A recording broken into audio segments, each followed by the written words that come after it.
High, welcome back to my channel Priyanka Ghosh. আশা করছি সবাই আপনারা খুব ভালো আছেন। আমিও খুব ভালো আছি।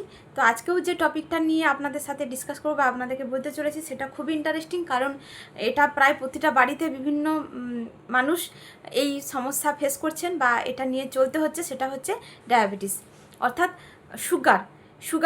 আমরা কিভাবে নিয়ন্ত্রণ করতে পারবো সেটা নিয়ে আজকে আমি ডিসকাস করব। আচ্ছা, সুগার কি? সুগার হলো আমরা যে ধরনেরই খাবার খাই না কেন, কার্বোহাইড্রেট, প্রোটিন, ফ্যাট, সমস্ত খাবার থেকেই কিন্তু সুগার যায়।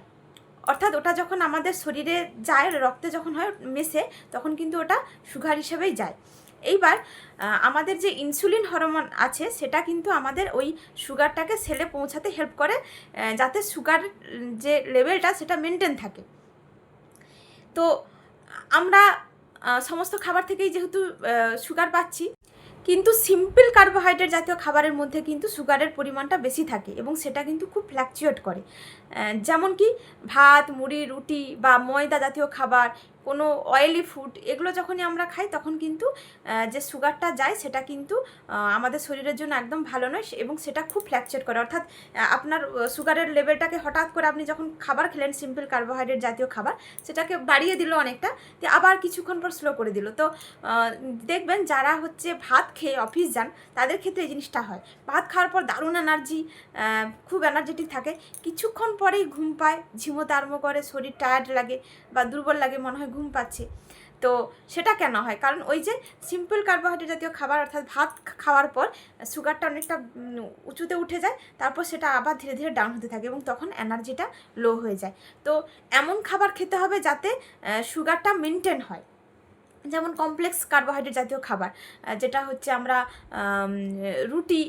রুটি খেতে পারি বা ব্রাউন রাইস খেতে পারি, এবং তার সাথে শাক সবজি, ফলমূল, ডাল বা সয়াবিন, ননভেজ আইটেম, সেটা কম তেল মশলা রান্না। তো এগুলো খেলে কিন্তু তখন সুগারটা অতটা স্পাইক করে না এবং আমাদের যে ইনসুলিন হরমোন আছে সে কিন্তু সুগারটাকে মেনটেন করতে সাহায্য করে। কিন্তু একটা টাইমের পর যখন অনেকের ক্ষেত্রে কি হয় যে শরীরে যতটা ক্যালোরি দরকার, যখন তার থেকে বেশি ক্যালোরিযুক্ত খাবার খেয়ে নেয়, কারণ ক্যালোরিটা মানেই তো আমাদের খাবারের এককটাই হচ্ছে ক্যালোরি। আমরা যে কোনো খাবার ইনটেক করি না কেন সেটার পরিমাপটা কিন্তু আমাদের ক্যালোরি হিসেবেই আমরা মাপি। যেমন আমরা তেলকে লিটার হিসেবে মাপি বা কোনো দৈর্ঘ্যকে আমরা মিটার হিসেবে মাপি, তেমন আমরা কিন্তু খাবারটাকেও ক্যালোরি হিসাবে মাপি। তো যখন আমরা ক্যালোরি বেশি ইনটেক করে ফেলি তখন কিন্তু সেই যে এক্সট্রা ক্যালোরি যেটা আমাদের শরীরের প্রয়োজনের অতিরিক্ত, সেখান থেকে যে সুগারটা উৎপন্ন হচ্ছে সেই সুগারটা কিন্তু মেনটেন হচ্ছে না, সেই সুগারের পরিমাণটা কিন্তু বেড়ে যাচ্ছে। অর্থাৎ শরীরে যখন এক্সট্রা ক্যালোরি যাচ্ছে তখন যে সুগারটা যেটা এক্সট্রা যাচ্ছে, তো সেটাকে তো ইনসুলিন মেনটেন করতে পারছে না, এবং যখনই এটা মেনটেন করতে পারছে না তখনই কিন্তু ধীরে ধীরে কয়েকটা বছর পর কিন্তু দেখা যায় যে আপনার ডায়াবেটিস অর্থাৎ সুগারের পরিমাণ বেড়ে গেছে, যেটা থাকা দরকার তার থেকে বেশি হয়ে গেছে, কারণ ইনসুলিন ওই সুগারটাকে মেনটেন করতে পারছে না, রেজিস্ট্যান্স হচ্ছে। তো এটাই হলো মেন সুগার হওয়ার কারণ। সেই কারণে সুগার হলে সিম্পল কার্বোহাইড্রেট জাতীয় খাবার কম খেয়ে কমপ্লেক্স কার্বোহাইড্রেট জাতীয় খাবার বেশি খাওয়া উচিত। যেমন সাদা যে কোনো জিনিস, ভাত, মুড়ি, চিনি, ময়দা জাতীয় খাবার, এগুলো সম্পূর্ণভাবে অনেকটা অ্যাভয়েড করে, বা ময়দা তো একদম পুরোপুরি অ্যাভয়েড করতে হবে, অয়েলি ফুড একদম অ্যাভয়েড করতে হবে।